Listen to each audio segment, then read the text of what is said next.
¿Será mucho pedir si les aviento un reto espiritual ahora, hermanos? ¿Será demasiado? Porque esta mañana es de desafíos. Y Dios ha puesto en mi corazón, hermanos, poner no solamente en sus manos, junto con los pastores, un reto económico como el que ya vimos de ofrendar, pero el más importante es este reto espiritual. Los hermanos del Ministerio de Evangelismo ya están preparados y otros hermanos para darnos una hojita que es guía para todos y hay para todos. Les voy a pedir que rápidamente nos ayuden a repartirlas mientras nosotros revisamos el libro de los Hechos. Hechos, por favor, ¿ya están ahí? Capítulo 7. Hechos 7.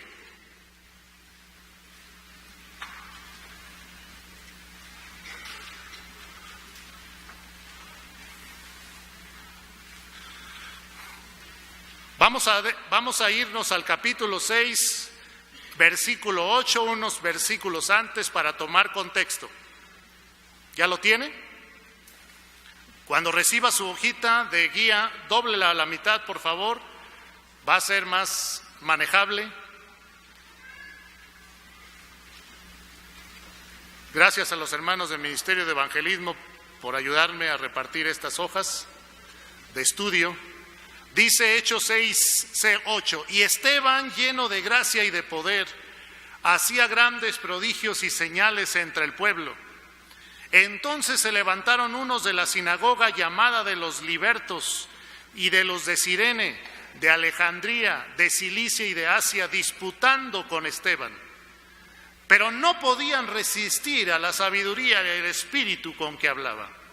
Entonces sobornaron a unos para que dijesen que había oído hablar palabras blasfemas contra Moisés y contra Dios.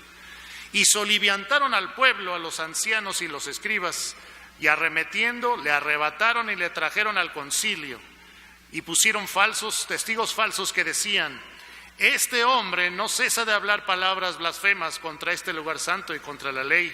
Pues le hemos oído decir que ese Jesús de Nazaret destruirá este lugar y cambiará las costumbres que nos dio Moisés. El 15, por favor, ¿me acompañan? 6:15. Entonces todos los que estaban sentados en el concilio, al fijar los ojos en él, vieron su rostro. Estaban ante el concilio. ¿Alguien falta de su hoja de estudio? Levante la mano solamente para que los hermanos ubiquen dónde. Aquí enfrente. Dice que Esteban estaba ante el concilio y dice, ¿me acompañan en el 7:1 y 2, por favor? Dice: el sumo sacerdote dijo entonces: ¿es esto así? Y él dijo: varones hermanos y padres, oíd. El Dios de la gloria apareció a nuestro padre Abraham estando en Mesopotamia, antes de que morase en Aram, y empieza a dar un resumen de la historia de Israel. Y ahora quisiera que pusiéramos atención hasta el versículo 54, el resultado de esa predicación de Esteban. Si a alguien le hace falta su hoja de estudio, levante su mano, por favor, aquí enfrente. Gracias. Pongamos atención en el 54 del capítulo 7. ¿Ya lo tienen, hermanos? Acompáñenme, todos juntos. Dice: oyendo estas cosas se enfurecían en sus corazones y crujían los dientes contra él. Pero Esteban, lleno del Espíritu Santo, puestos los ojos en el cielo, vio la gloria de Dios y a Jesús que estaba a la diestra de Dios, y dijo: he aquí veo los cielos abiertos y al Hijo del Hombre que está a la diestra de Dios.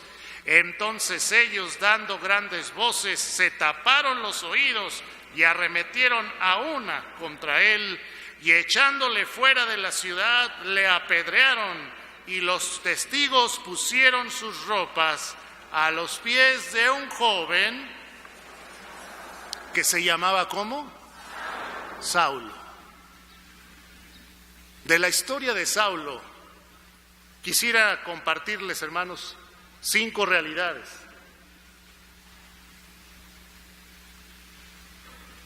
5 realidades sobre la ganancia de las almas.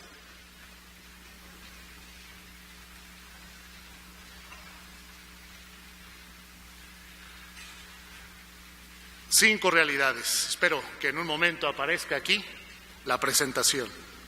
Gracias a nuestros hermanos del sonido y de la proyección que siempre nos ayudan.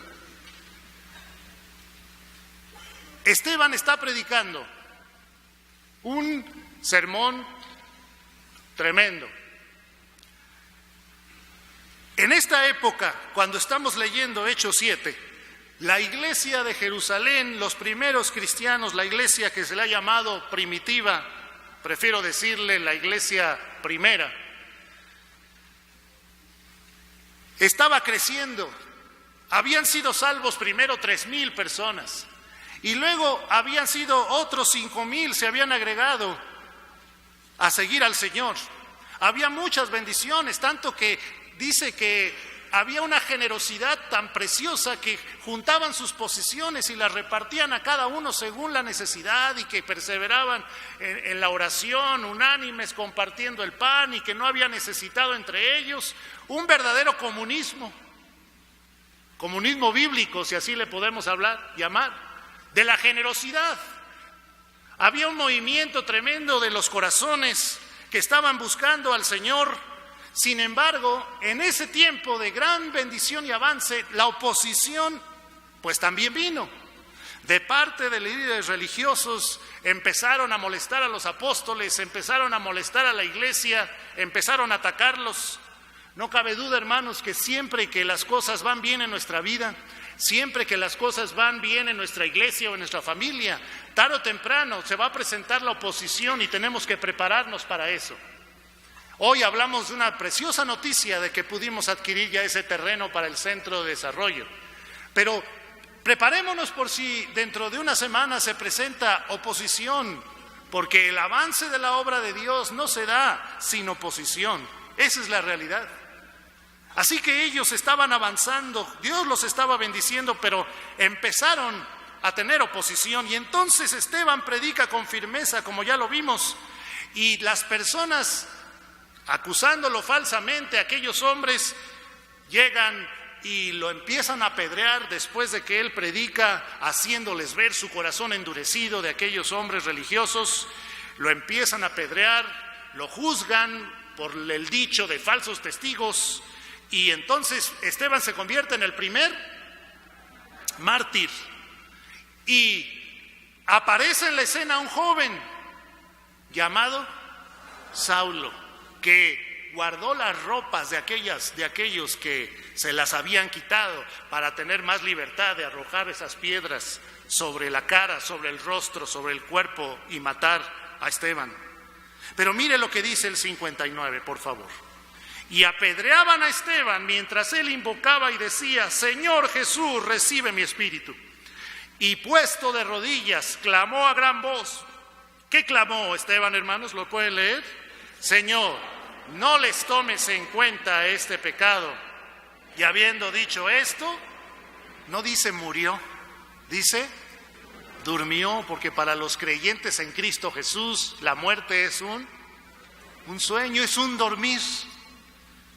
Pero dice el 8:1, y Saulo consentía en su muerte. Saulo estaba de acuerdo en que lo mataran. En aquel día hubo gran persecución contra la iglesia que estaba en Jerusalén, y todos fueron esparcidos por las tierras de Judea y de Samaria, salvo los apóstoles. Y hombres piadosos llevaron a enterrar a Esteban e hicieron gran llanto sobre él. Pero miren lo que hacía Saulo mientras tanto, versículo 3, ¿todos? Y Saulo asolaba la iglesia y, entrando casa por casa, arrastraba a hombres y a mujeres y los entregaba en la cárcel.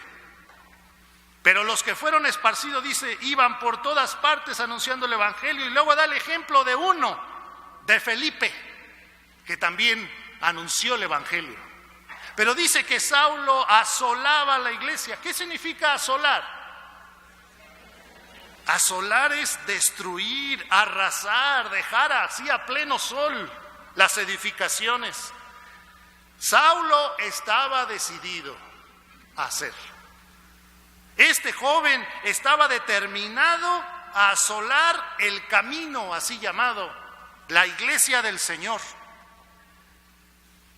Vemos cómo fue su labor después en sus propias palabras. 1 Timoteo, por favor. 1 Timoteo. Mire lo que el mismo Saulo después, ya siendo Pablo, dijo que él hacía. 1 Timoteo 1, 12 al 14. ¿Me acompañan, por favor? 1 Timoteo 1, 12 al 14 dice: doy gracias al que me fortaleció, a Cristo Jesús, nuestro Señor, porque me tuvo por fiel poniéndome el ministerio.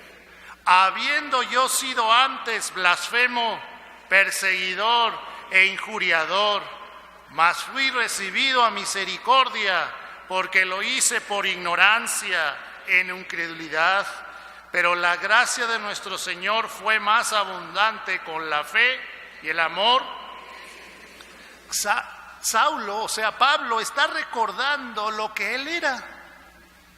Miren, Saulo había sido blasfemo, no sé cuántas veces, pero Saulo había blasfemado contra Jesucristo. Había perseguido a la iglesia, había injuriado a los cristianos el nombre del Señor. Y lo había hecho con gran determinación, tanto que dice Hechos que asolaba a la iglesia. Yo creo que una de las cosas con las que Pablo luchó después de que cuando conoció al Señor fue con un sentimiento de indignidad muy profundo. ¿Cómo yo predicando al Señor si yo mismo blasfemé de Él? Yo perseguí. A Pablo no se le olvidaba de dónde lo sacó el Señor. Mire lo que dice ahora en una defensa que hizo ante un gobernante, Hechos 22, cómo describe cómo era su arrojo, su atrevimiento por combatir el cristianismo que iniciaba en ese entonces. Hechos 22, 19.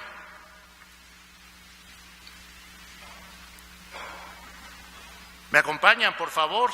Dice: yo dije, Señor, ellos saben que yo encarcelaba y azotaba en todas las sinagogas a los que creían en ti, y cuando se derramaba la sangre de Esteban, tu testigo, yo mismo también estaba presente y consentía en su muerte y guardaba las ropas de los que le mataban. Miren lo que está diciendo.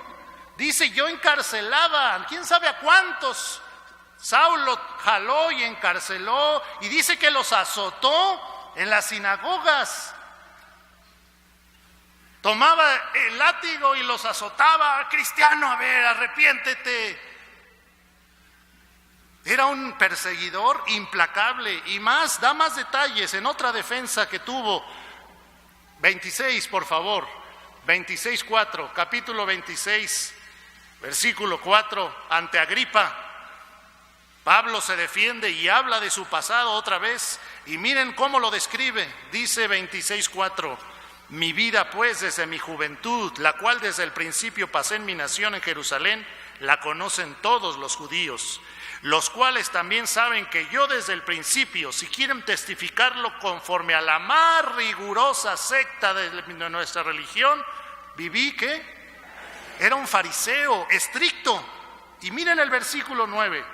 Lo que dice: yo ciertamente había creído mi deber hacer muchas cosas contra el nombre de Jesús de Nazaret, lo cual también hice en Jerusalén. Yo encerré en cárceles a muchos de los santos, habiendo recibido poderes de los principales sacerdotes, y cuando los mataron, yo di mi voto, y muchas veces castigándolos en todas las sinagogas, los forcé a blasfemar, y enfurecido sobremanera contra ellos, los perseguí hasta en las ciudades extranjeras. ¡Qué tremendo! ¿A quién sabe a cuántos cristianos tomó tal vez del cuello? Dicen del pescuezo, ¿verdad? Del cuello les decía: blasfema contra Jesús. Saulo, ¿le hubiera a usted gustado caer en manos de Saulo? No.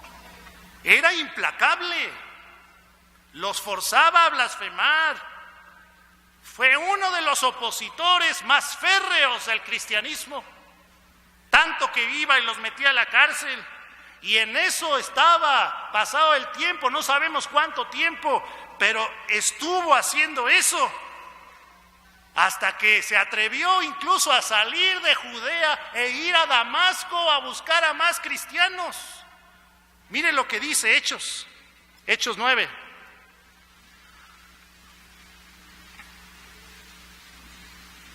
Hechos 9:1 dice: Saulo, respirando aún amenazas y muerte contra los discípulos del Señor, respirando amenazas. Me lo imagino haciendo planes. Ahora sí, acá me dijeron que hay cristianos, voy por ellos. No me van a ver ni el polvo y los voy a sacar y los voy a obligar a blasfemar y voy a destruir a ese Jesucristo y esa nueva religión o secta que está surgiendo. Estaba decidido a acabar con el camino de la historia de Saulo y lo que sucedió después con él y lo que otros hicieron por él. Quiero que veamos 5 realidades sobre la ganancia de las almas. Hermanos, en este mundo Dios está buscando al hombre. Dios ha dejado y nos ha puesto a la iglesia para difundir el mensaje de salvación, como dice la Biblia, para ganar almas, o sea, para predicar y convencer a las personas que sigan a Jesucristo. Pero en la historia de este opositor férreo al cristianismo aprendemos 5 realidades. La primera realidad, hermanos, la primera realidad, dice el versículo 2: y le pidió cartas, Hechos 9:2, para la sinagoga de Damasco, a fin de que si hallase algunos hombres o mujeres de este camino, los trajese presos a Jerusalén. Mas yendo por el camino, aconteció que al llegar cerca de Damasco, repentinamente le rodeó un resplandor de luz del cielo, y cayendo en tierra oyó una voz que le decía. ¿Cómo le decía la voz, hermanos? Él dijo: ¿quién eres, Señor? ¿Y qué le respondió la voz, hermanos? Dura cosa te es dar coces. Primera realidad en la ganancia de las almas: Dios hace lo necesario para salvar a las almas, hermanos.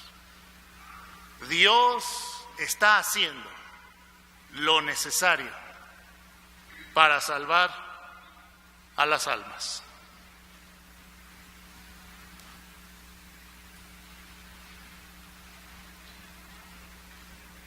Apunte ahí: Dios está haciendo lo necesario para salvar a las almas. Hermanos, no importa qué tan endurecida esté una persona,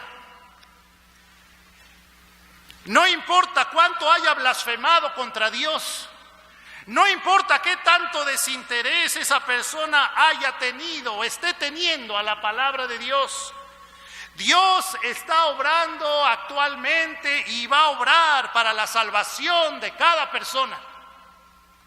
El caso de Saulo es un caso, hermanos, que algunos de nosotros hubiéramos considerado como imposible, dificilísimo. El caso de la conversión de Saulo de Tarso, ejemplar, fariseo, hebreo de hebreos, es un caso que a nosotros, humanamente hablando, hubiera sido dificilísimo. Algunos ni siquiera tal vez lo hubiéramos intentado hablar del Señor. No, para hablarle del Señor luego me va a jalar de los cabellos y me va a llevar. Olvídate. Pero hermanos, Dios hizo lo necesario para tratar con Saulo y mostrarle su necesidad de Dios, su necesidad de Jesucristo. Preguntémonos, ¿cuántos de nosotros nos opusimos al Evangelio en el pasado?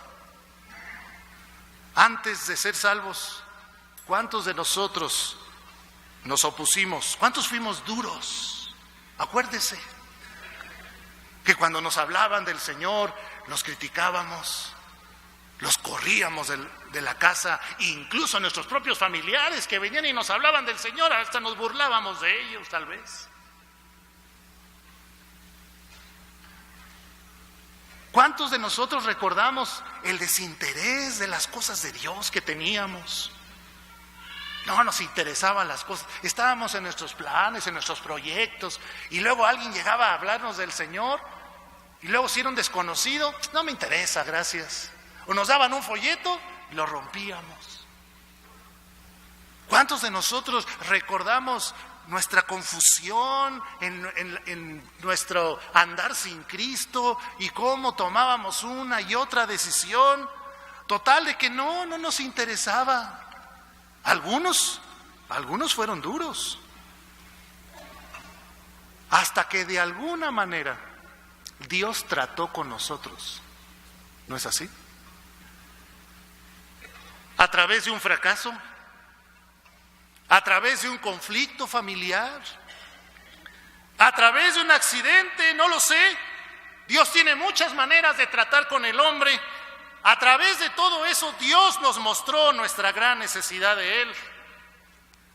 Y en esos momentos donde estábamos ahí sufriendo, donde nos estábamos lamentando, en esos momentos donde estaba el conflicto o donde nos veíamos en nuestro fracaso, nos acordamos que alguien nos habló del Señor, nos acordamos que algo nos platicaron de Jesucristo y comenzamos a buscarle, ¿no es así? Hermanos, si Dios lo hizo con Saulo, ¿no cree que Dios también está actuando y trabajando para la salvación de las personas actualmente? Si Dios estuvo preparando todo para su encuentro con Saulo, ¿no cree que Dios también está obrando en su familiar, en su amigo, en la persona que usted le ha hablado ya varias veces del Señor y no quiere nada? ¿No cree que Dios también está trabajando para eso? Si Dios lo hizo contigo y conmigo, ¿no crees que Dios está activo, obrando actualmente, ahora en el corazón de las personas? Es que ese es el deseo de Dios, hermanos. 1 Timoteo 2, ese es precisamente el deseo de Dios. 1 Timoteo 2:3, ¿me acompañan por favor? Dice 1 Timoteo 2:3, porque esto es bueno y agradable delante de Dios nuestro Salvador, el cual quiere que todos los hombres sean salvos y vengan al conocimiento de la verdad. Todos juntos, el 4 y el 5 otra vez. El cual quiere que todos los hombres sean salvos y vengan al conocimiento de la verdad, porque hay un solo Dios y un solo mediador entre Dios y los hombres, Jesucristo hombre, el cual se dio a sí mismo en rescate por todos, de lo cual se dio testimonio. Dice que el deseo de Dios es que quiere que todos los hombres, ¿qué, hermanos? Sean salvos. Dios quiere que todos los hombres sean salvos. ¿Por qué? Porque el hombre es pecador. ¿Por qué? Porque no le alcanzan sus buenas obras para salvarse. ¿Por qué? Porque el hombre está cosechando las consecuencias de su pecado y de sus malas decisiones, tristemente. ¿Por qué? Porque hay una condenación eterna, hay un lago de fuego esperando a los que rechazan a Jesucristo y rechazan la salvación. Porque cuando uno muere se define el destino eterno. Por eso el Señor quiere que todos sean salvos y Él ya hizo su parte y sigue haciendo su parte. Envió a su Hijo y está buscando al hombre. Dios está trabajando en este mundo. Ese es su deseo, que todos sean salvos. Además dejó el Espíritu Santo y el Espíritu Santo está trabajando. ¿Qué dice Juan 16, por favor? Juan 16. 8 al 11 dice, hablando de la obra del Espíritu Santo actualmente, dice Juan 16, desde el 7, pero yo os digo la verdad, os conviene que yo me vaya, dijo Jesús. Pero si yo me fuera, porque si no me fuera el Consolador, no vendría a vosotros, mas si me fuere os lo enviaré. Y cuando Él venga, convencerá al mundo de pecado, de justicia y de juicio. ¿Me acompañan del 9 al 11? De pecado, por cuanto no creen en mí. De justicia, por cuanto voy al Padre y no me veréis más. Y de juicio, por cuanto el príncipe de este mundo... Hermanos, el Espíritu Santo está actuando en nuestro mundo. ¿Está actuando el pecado? Sí. Satanás está actuando, sí. El sistema del mundo está todo lo que da, invirtiendo millones y millones de dólares para predicar sus falsedades, para alejar a la juventud de Dios, para entretenerla en los antros, en la música, en el bluff, en fin. El mundo está actuando, pero Dios también está actuando en este mundo. Su Espíritu Santo dice que está convenciendo al mundo de pecado. El Espíritu Santo está convenciendo a los hombres de que son pecadores, que han ofendido a Dios, que lo que pensaban que era bueno no lo es. Pero también el Espíritu Santo está convenciendo al mundo de justicia. Sí, de justicia. Porque Jesucristo vino a testificar de la verdadera justicia, las buenas obras que Dios espera que hagamos. Y el Espíritu Santo le recuerda a este mundo que aquello que muchas veces piensa el hombre que está haciendo bien y que son buenas justicias, no lo son. Jesucristo vino a establecer el parámetro de justicia verdadero, de moralidad, de decencia. Y el Espíritu Santo convence al mundo de que no es lo justo que debería ser. Y además convence al mundo de juicio, porque Satanás ya fue juzgado y un día será sentenciado al infierno, y ese juicio también vendrá sobre toda la humanidad en el gran trono blanco. El Espíritu Santo está haciendo su labor. Hermanos, Dios va a traer a esta iglesia las cientos de personas que Dios quiere traer. Amén. Dios va a traer a estas personas, tal vez las miles de personas más que Dios quiera traer, porque Él está trabajando. Él está obrando en nuestros vecinos de esta colonia. Él está obrando en el vecino suyo, en su amigo, en su familiar, en su compañero del trabajo. Dios está obrando. El Señor está haciendo planes para alcanzar a toda la humanidad, como lo hizo con Saulo, este joven Saulo, que cuando lo apedreaban a Esteban, estaba ahí, me lo imagino, con los brazos cruzados como diciendo: te lo mereces. Así vamos a empezar a acabar con estos cristianos. No fue rápida la conversión de Saulo. No fue fácil. Pero Dios actuó en su vida. Hermanos, a través del Espíritu Santo y del testimonio de todos aquellos cristianos con los que Saulo tuvo contacto, Dios actuó. Porque sin duda muchos cristianos, cuando Él los tomaba y les ponía la espada en el cuello y les decía: blasfema contra Jesús, blasfema, sin duda muchos cristianos le dijeron: ¿cómo voy a blasfemar contra mi Salvador? No, de ninguna manera. Llévame a donde quieras o hazme lo que quieras. Yo no voy a blasfemar contra Él. Él es mi Salvador. Perdonó mis pecados, cambió mi vida. Yo no lo voy a blasfemar. Ese testimonio de cristianos fieles impactó sin duda el corazón de Pablo.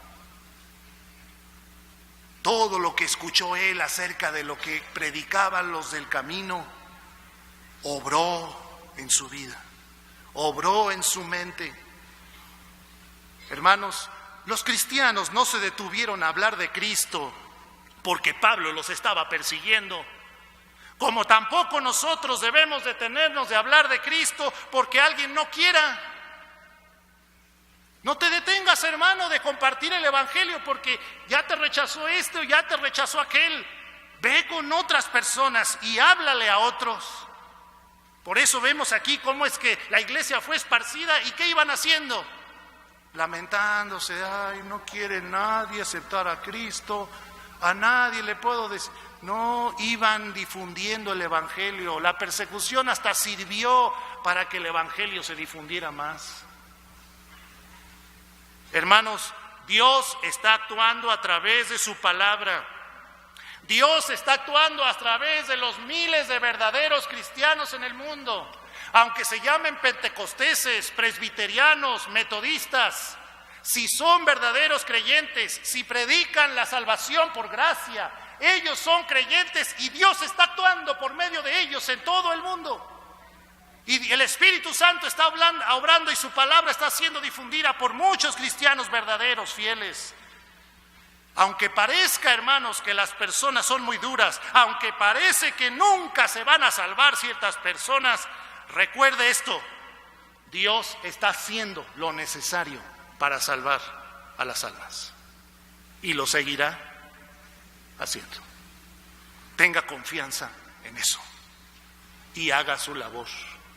Joven, tú que estás en la universidad, en la prepa, y que ya venciste el temor de hablar de Cristo y ya los te empezaste a hacer, sigue adelante. Yo sé lo que es sentirte solo en la prepa y en la universidad, sentirte solo como cristiano ahí. Avanza, da testimonio. Verás como yo lo vi a muchos compañeros rendirse al Señor. Pero no va a ser rápido, a veces no será fácil, pero Dios está actuando en sus vidas. Y qué mejor si alguien es alcanzado en su juventud. ¿Cuántos errores puede evitarse? Pero hay una segunda realidad, hermanos. Segunda realidad. Capítulo 9 de Hechos, versículo 3. Mas yendo por el camino, aconteció que al llegar cerca de Damasco, repentinamente le rodeó un resplandor del cielo. ¿A quién? A Saulo. Y cayendo en tierra oyó una voz que le decía. ¿Qué le decía la voz? A ver, pero yo no creo que le decía así, creo una voz potente. A ver, hermanos, ¿cómo le decía? Imagínense a Saulo, ¿verdad? Es pronto con esa voz tremenda, volteando a ver, tal vez iba en una cabalgadura, no lo sé, es probable, pero cayó en tierra y dice ahí la palabra de Dios. Él dijo: ¿quién eres, Señor? Y le dijo: yo soy Jesús, a quien tú persigues. Dura cosa te es dar coces contra el aguijón. Segunda realidad, hermanos, en la ganancia de las almas. Dios viene al encuentro de las personas a su tiempo y de la manera que las personas lo necesitan. ¿Lo lee conmigo otra vez, por favor? Dios viene al encuentro de las personas a su tiempo y de la manera que las personas lo necesitan. Nuevamente, Dios viene al encuentro de las personas a su tiempo y de la manera que las personas no necesitan. Dios encuentra a su tiempo a Saulo y hace con él lo que necesitaba hacer. Saulo necesitaba que Jesús mismo se le presentara y le reclamara: Saulo, Saulo, ¿por qué me persigues? Pero Saulo no perseguía a Jesús literalmente. ¿Perseguía a quién? Pero perseguir a los creyentes es perseguir a Jesús. El que a vosotros rechaza, a mí me rechaza, dijo Jesús. Escucha la voz: ¿por qué me persigues? Y dijo: ¿quién eres, Señor? Y dijo: yo soy Jesús, a quien tú persigues. En ese momento Saulo reaccionó, reconoce la autoridad de quien le estaba hablando, tanto que él responde con temor. Dice el versículo 6, él temblando y temeroso dijo: Señor, ¿qué quieres que yo haga? Tal vez algunos de nosotros hubiéramos deseado que el Señor se nos apareciera, ¿no? Ay, ¿cómo no se me apareció el Señor a mí? Hubiera sido más fácil, ¿verdad? Ya me hubiera entregado luego al Señor, si en la noche se me hubiera aparecido. ¿Quién sabe? Tal vez hubiera salido corriendo, ¿verdad? Asustado. O hubieras pensado que fue un sueño, una pesadilla, una quesadilla, como decía una de mis hermanas, una quesadilla, ¿verdad? Una pesadilla. O tal vez no lo hubieras creído. No lo hubiéramos entendido. Hermanos, no esperemos que Dios se le aparezca a este amigo, a aquel familiar que le hemos compartido el Evangelio. No. Dios hará lo que ellos necesitan. Y una de esas maneras de hacer lo que ellos necesitan para venir al encuentro con Jesús es enviarlo a usted. Es enviarlo a usted a hablarle del Señor, a darle testimonio. Por eso es que si usted no lo está haciendo o le está dando mal testimonio a su familiar, está desperdiciando la gran oportunidad que Dios está poniendo de enviarlo a usted para poder empezar a hablarle del Señor. Jesús, hermanos, encuentra a Saulo y Jesús se vale de diferentes circunstancias. Pero mire, es interesante notar que Saulo no encuentra a Jesús. ¿Jesús qué? Lo encuentra a él. Hermanos, cuando fuimos salvos, nosotros no encontramos a Jesús. Jesús nos encontró a nosotros. Porque dice la Biblia en Lucas 19:10, porque el Hijo del Hombre vino a buscar y a salvar lo que se había perdido. ¿Lo le decimos otra vez, hermanos?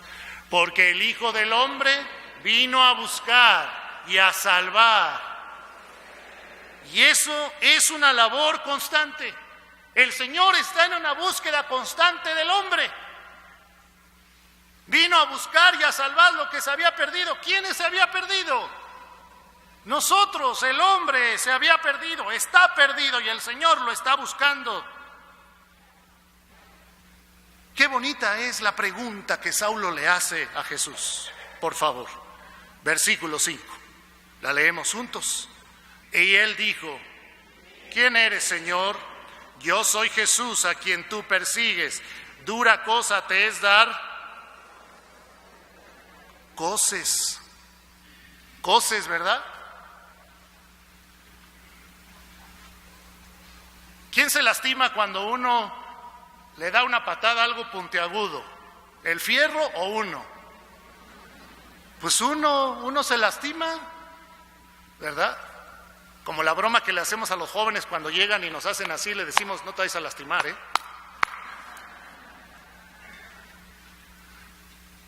Saulo se estaba lastimando a sí mismo, haciendo esa persecución. Él pensaba que en el nombre de Dios estaba bien hacerlo. ¿Cuántas cosas actualmente se siguen haciendo en nombre de Dios o en nombre de Alá que Dios no mandó? Las personas se lastiman al hacerlas a sí mismos. Pero miren lo que le pregunta. Versículo 6, por favor. Él, temblando y temeroso, dijo: Señor, ¿qué quieres? ¿Cuántas veces usted ora así? ¿Cuántas veces usted le ha dicho a Dios eso? Debería ser una oración constante, pero sincera. ¿Qué quieres que yo haga? Y esto nos lleva a la tercera realidad.